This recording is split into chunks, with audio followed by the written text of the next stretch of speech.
welcome to the Blackbird Speaks, a space for women and male allies to share about their life experiences, creativity, and to talk about general things that they would like to aspire and to do in their futures. So today's guest is Emma Kelly from the Healing Space BIPOC. Welcome, Emma. Hi Tracy, thank you so much for inviting me on today. I'm really excited to speak to you.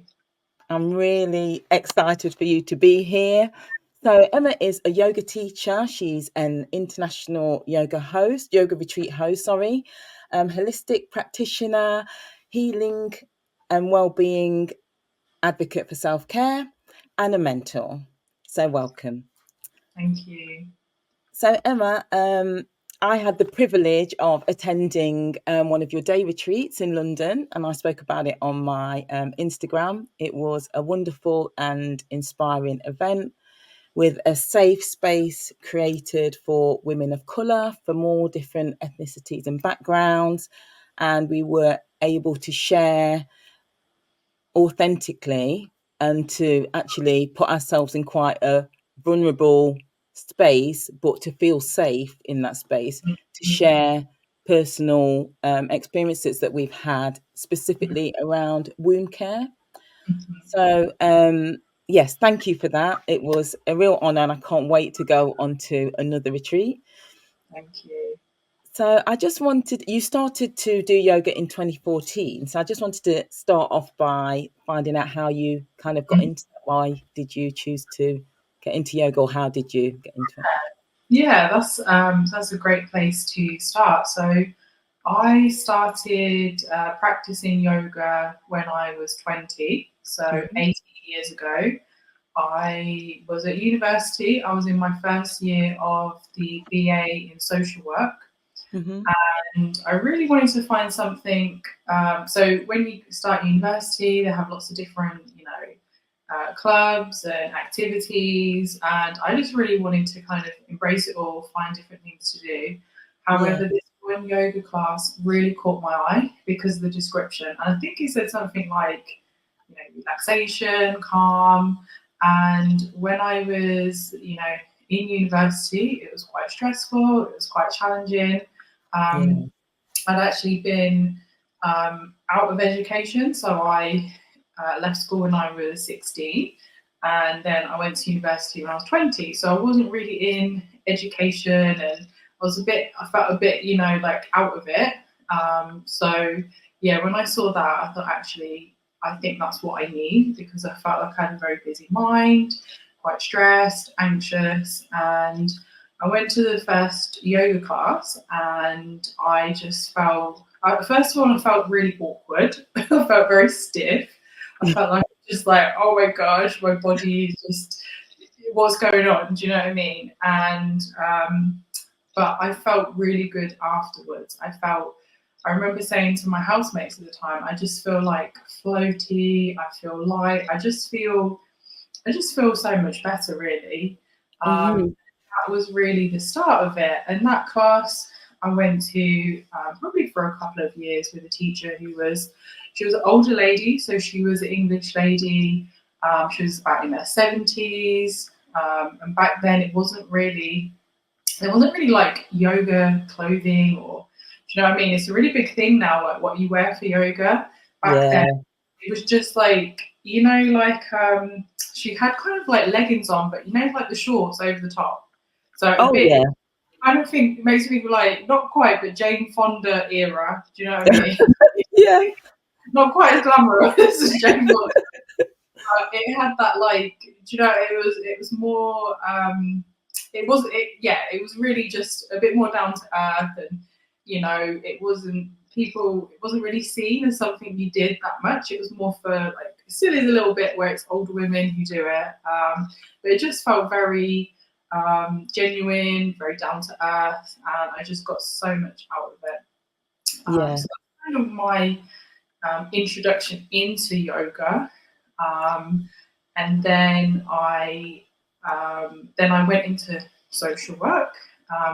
Didn't really go as well as I was hoping, sadly. Quite a stressful occupation. very, very stressful. Yeah, and just I think it was also just the emotional toll that it had on me. Just I don't Yeah, know that I'm not sure that you can ever really prepare for that. But for me, I just found it very stressful. It didn't really quite work out how I'd hoped.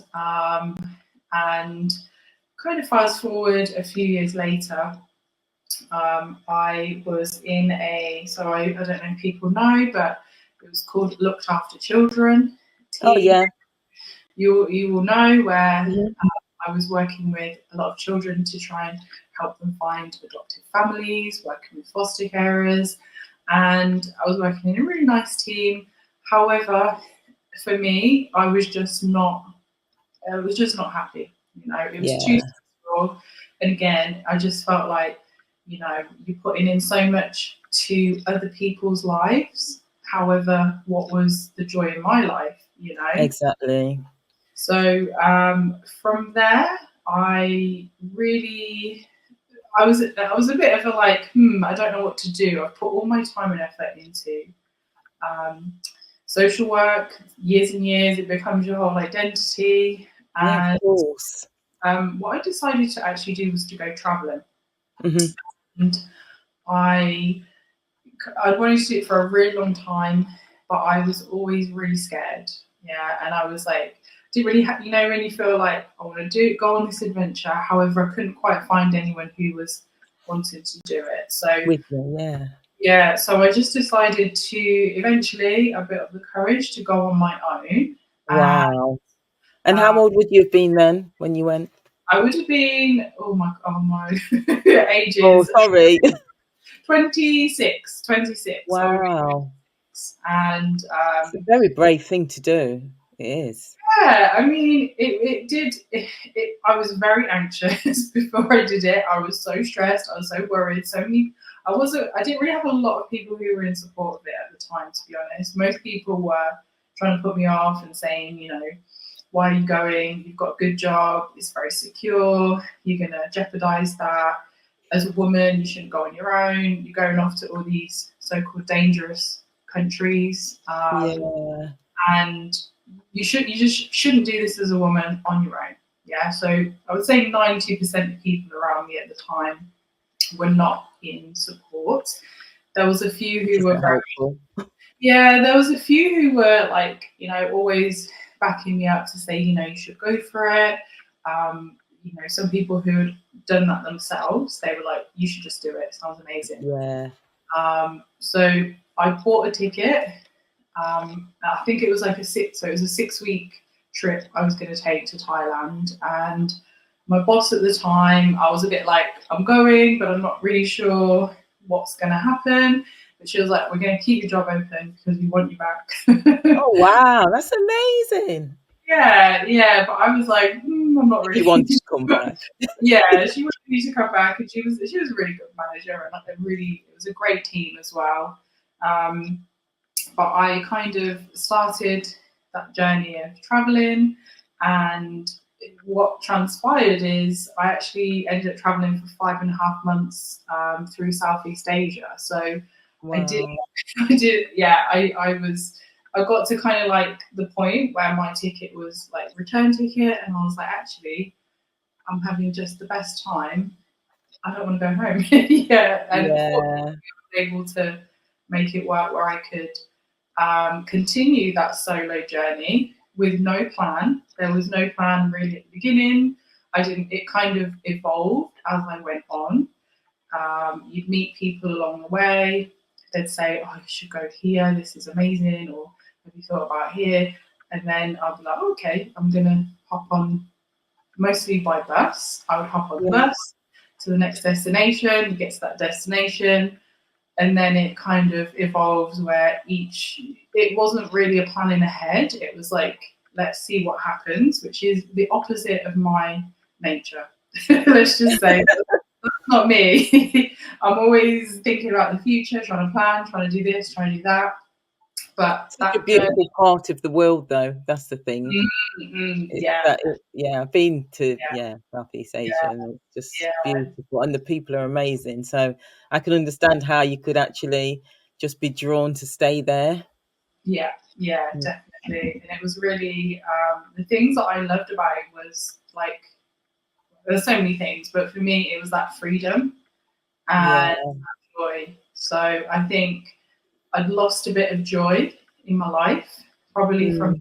carbon, probably being burnt out, probably several times, and Yeah. it was just that joyful experience of adventure, of trying new things, meeting new people, and allowing. I suppose it's just a trust as well, like trusting in other people, trusting in strangers. That this thing of like be wary and you go into other countries, like be scared of them, but actually it's like wow, Yeah. you know, you can really trust people, and people would appear at times when you need them, complete Mhm. strangers. Yeah. And, so it really, I suppose it kind of like, I suppose when you sometimes do social work, you see a lot of bad in the world. You see people who Oh, really, things that most people are not aware of. yeah. And you think, wow, like this is humanity. People do really horrible things to other people, to children. Yeah. But I think that trip just reminded me, do you know what? This is all part of life.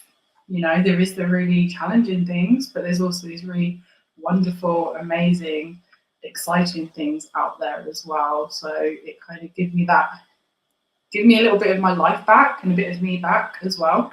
Yeah. Which is priceless, isn't it? It really is. Yeah, Yeah. it really is. It's yeah, there's no price on getting your like I don't know what word we'd use, but just getting yourself back really, isn't it? And your joy or your peace of mind. Yeah. Peace of mind is, yeah, priceless. hmm Hmm. So I'm getting I'm getting to the part where actually so I came home and I did social work again because obviously that's my profession, but I was like, I saw from that journey people were doing different things, and I thought actually I want to try something new. And the only thing I could think of that I really loved was yoga, and I just thought to myself, okay, I'm gonna train to be a yoga teacher. So I went off to India for 5 weeks and did my yoga teacher training. Absolutely loved it. Life changing experience. Yeah, amazing. Came back and decided to start teaching yoga and be kind of self employed, have my own business, and really not knowing anything about that, to be honest. So Yeah. I mean, who does, I suppose? yeah, yeah. So that's where the kind of the journey kind of all fits in. The different experiences kind of led me to teaching yoga and really Hmm. the start of that kind of new beginning for me. Yeah. And so, I know that part of like your training, and especially with like the day retreats, there are not all of them, but that you have some, like the one that I particularly attended was, Mm-hmm. focused towards Black women and women of color. Mm-hmm. So, what kind of drew you to kind of think, let me create a specific space for women Mm-hmm. of like different Yeah, ethnicities? yeah, that's a really great question. So I think so I live in Northampton, Hmm. and where I how I grew up, it was very much white British. That Yeah. was the majority, and it's changed quite a lot actually in the last maybe like 2 years, 3 years. It's become a lot more diverse in certain Yeah. areas. However, yeah, very much maybe like I think when I was at primary school, maybe the only mixed race black person at school, middle school, maybe there was like two people, Wow. or maybe there was by the end of the kind of the year there was maybe like 20 in the whole of the Mhm. school. So it was very much, very much an experience of, I suppose, being othered, uh, Yeah. and not having my identity really reflected in any way, uh, Mm. or in a positive way, or just any like representation, really. Yeah. And and then going on to the sort of the yoga and wellness world, it's also very much a predominantly white British, more so middle class women. Mhm. Um, and I think I got to a point where I was. So I think what happened was I had my social work experience, which was very much understanding the world, the social world, and I was um, really interested in race and gender and identity and Mhm.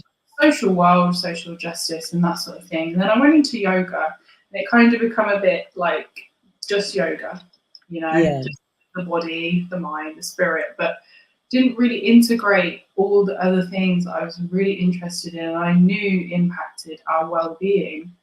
And I sort of tentatively kind of explored in my own town, like, oh, could I do something specifically for women like us and our Mhm. yoga, our wellness? And I reached out to a few people in my town. And the first person that I reached out to, we were just like in a, like a Facebook group for, like, I don't know, like spiritual women or something. And there was Yeah. one woman in the group who I reached out to and said, I've got this idea to set something up. Are you interested? And that first response was terrible. She Oh. was like, I think it's a terrible, like, I don't know the exact words, but she really said, that's a terrible idea. We need to integrate more. We're here to heal white people and show them our humanity, basically. Yeah, yeah, it was very, Okay. yeah, I was That's like, our job, is it? Okay. yeah, and it was really Wow.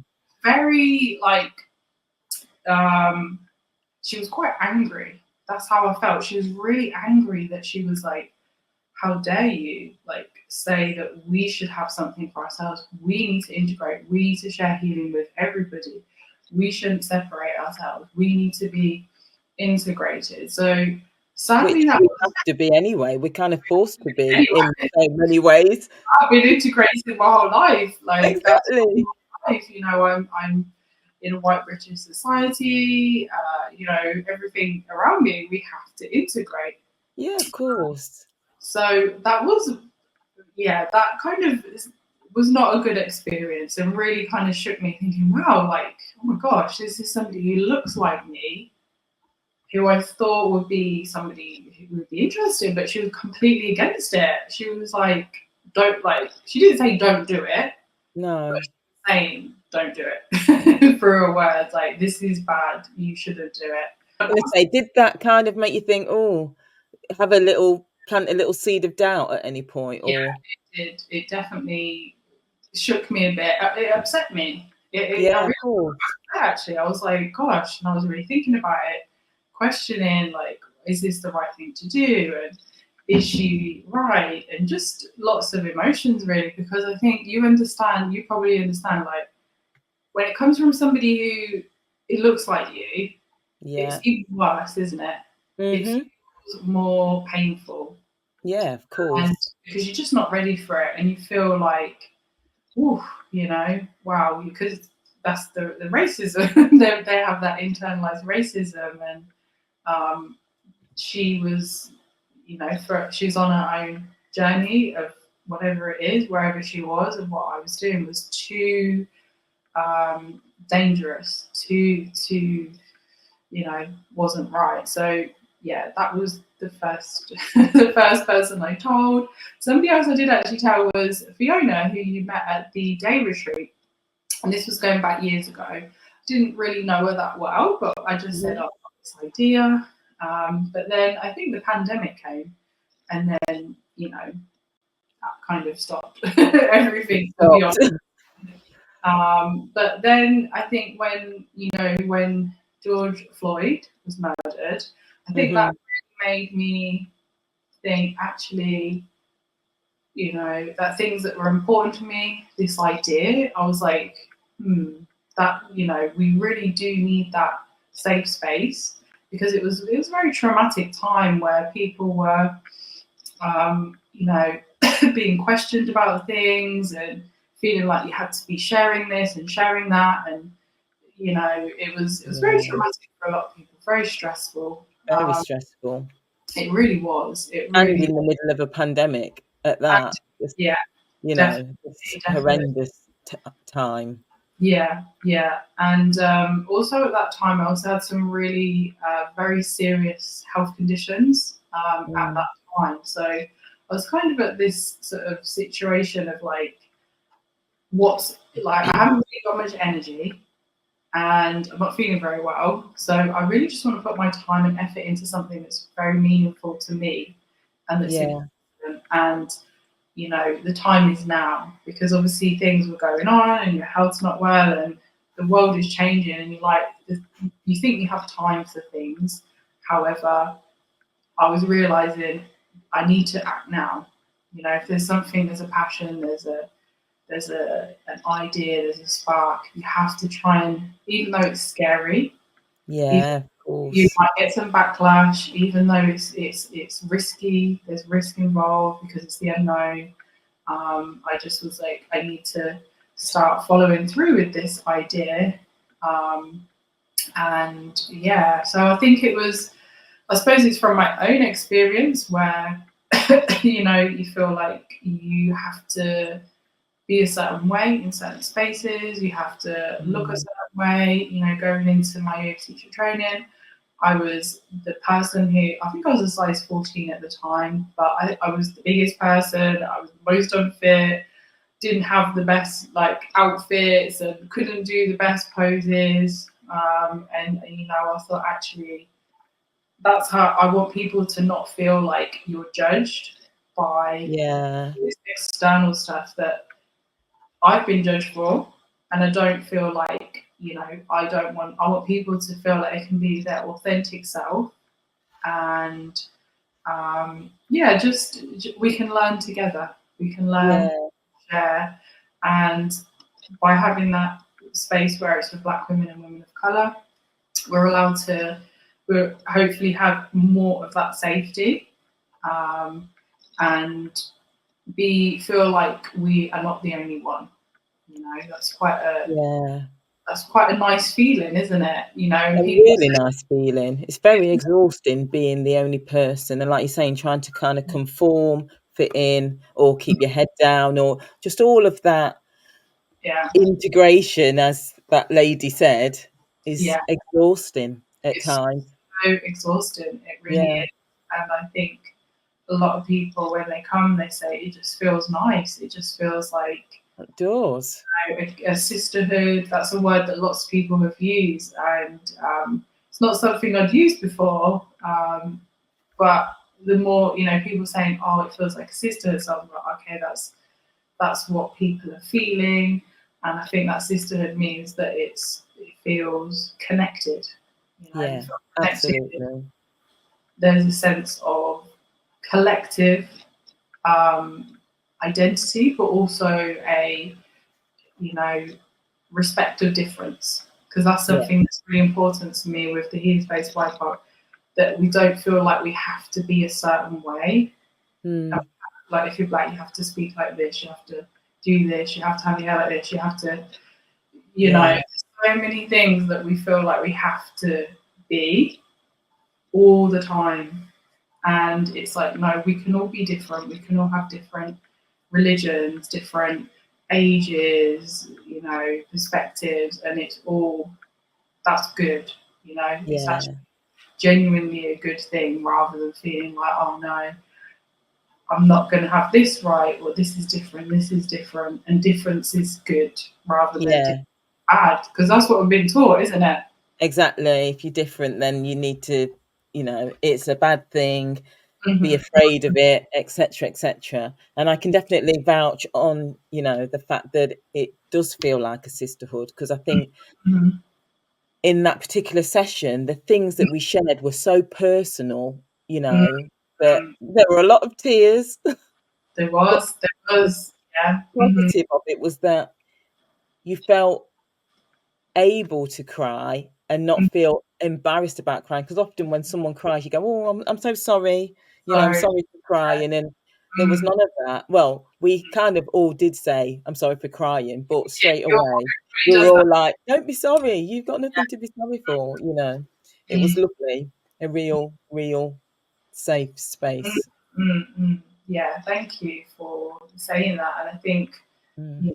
also with the day retreats, it's also about bringing in people who I trust, people who I have worked with, who've helped me, and Yeah, that collaboration, which I really, that's something I really love, because yeah, it's on my own, but this is a really nice feeling to have people who are very, knowledgeable, very well respected, and giving them that platform as well to share what they are doing and sharing some of the wisdom of our ancestors as well.